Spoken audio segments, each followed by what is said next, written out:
Si sta discutendo e si sta attuando la legge nazionale che istituisce il Parco Nazionale di Portofino. A che punto siamo? Dunque siamo secondo me ancora un pochino indietro. Diciamo che nell'iter ligure manca ancora la parte secondo me più importante, che è quella del dibattito pubblico e della consapevolezza di quali sono le questioni in gioco.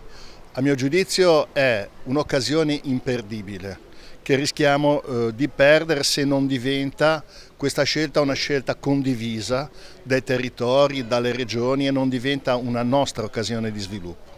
Quali punti di forza di questa nuova realtà che andrebbe a nascere? I punti di forza sono le relazioni nazionali.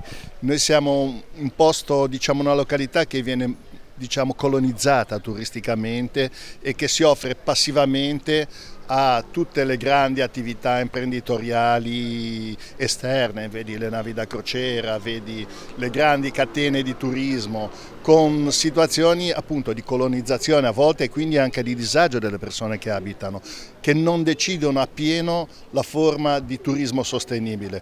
Un parco nazionale è un'occasione per rilanciarsi con dei rapporti di forza estremamente diversi, fondando sulla qualità, sulla durevolezza di questo sviluppo e la sostenibilità, che è anche vivibilità stessa del fenomeno. Questo equivarrebbe anche a nuove risorse a disposizione. Questo sicuramente, ma non solo quelle dirette cash che può garantire in più il Ministero.